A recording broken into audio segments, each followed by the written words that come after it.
أعوذ بالله من الشيطان الرجيم بسم الله الرحمن الرحيم. Please recite this keep. اللهم صل على محمد وعلى آل محمد كما صليت على إبراهيم وعلى آل إبراهيم إنك حميد مجيد.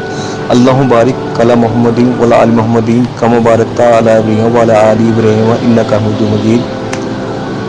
بھائیو، چھوٹی سی بس گزارش ہے، وہ یہ تھی کہ جب آپ جو بندہ کوئی چیز اچھی دیکھتا ہے تو اپنے پسندیدگی کا اظہار کرتا ہے. تو آپ جب اللہ کا کلام جب سنتے ہیں، دیکھتے ہیں، پڑھتے ہیں تو کائنڈلی اس کو لائک کر دے کریں، سبسکرائب کر دے گے اور شیئر کر دیں گے. اللہ تعالیٰ آپ کے مال و اسباب میں اضافہ کرے اور آپ کو دین کی طرف راغب کرے. اللہ تعالیٰ قرآن شریف کی سورت نمبر 3 سورت آل عمران میں آیات نمبر 186 میں ارشاد باری تعالیٰ ہے. ترجمہ: یہ خطاب نبی صلی اللہ علیہ وسلم عام مسلمانوں سے ہے کہ اے نبی، جان و مال میں تمہاری آزمائش ہوگی اور تمہیں ہر قسم کی قربانیاں پیش کرنا ہوں گی، جیسے اموال کا تلف ہو جانا، بیمار پڑ جانا وغیرہ. اہل کتاب اور مشرکین کی زبانوں سے تمہیں انتہائی دل آزار اور جگر خراش، طعن و تشبیہ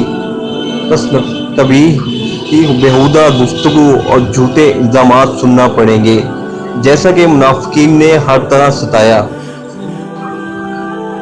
نیز کعب بن اشرف یہودی نے رسول اللہ صلی اللہ علیہ وسلم اور صحابہ کرام رضی اللہ عنہ کی بچیوں کی اور اپنے قصائد میں مسلمانوں خواتین کا نام لے کر عشق اشعار کہے، مگر ان کا علاج یہ ہے کہ تم صبر یعنی ثابت قدمی اور استقلال سے کام لو اور اللہ تعالیٰ کا تقوی اپنے دلوں میں رکھو.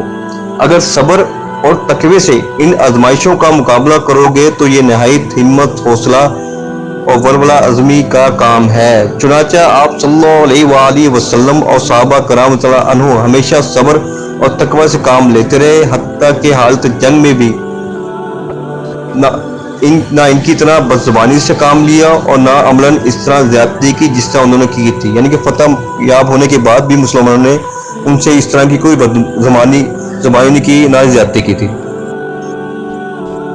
تو دوستو، اس آیات سے ظاہر ہوتا ہے کہ جو مومن ہوتا ہے اس کو آزمایا جائے گا، تکلیفات سے، مشکلات سے. جو صبر سے کام لے گا وہی جنت پا لے گا، اللہ کا تقوی اس کو مل جائے گا. جو تقوی پہ یقین رکھے گا، اپنے دین کو ثابت قدمی چلائے گا، اس کا اجر اسے مل جائے گا. آپ فلسطین میں دیکھ لیں کیا کچھ ہو رہا ہے.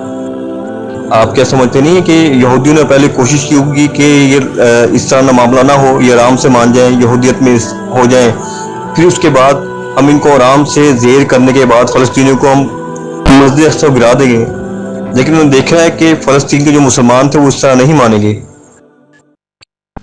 انہوں نے اپنے پر جبر کیا، زیادتی کی، ظلم کیا، اور وہ کر رہے ہیں. اللہ تعالیٰ انہیں ظلم سے نجات عطا کرے اور ان کو اپنے مقصد میں کامیاب کرے، مسلمانوں کو. تو اللہ تعالیٰ سے دعا ہے جو آیات ہم نے پڑھی ہے اس پر عمل کرنے، اسے دوسروں تک پہنچانے کی توفیق عطا فرمائے. اور اللہ تعالیٰ سے دعا ہے ہمیں قرآن شریف کو ترجمے کے ساتھ پڑھنے، سمجھنے، اس پر عمل کرنے اور دوسروں تک پہنچانے کی توفیق عطا کرے.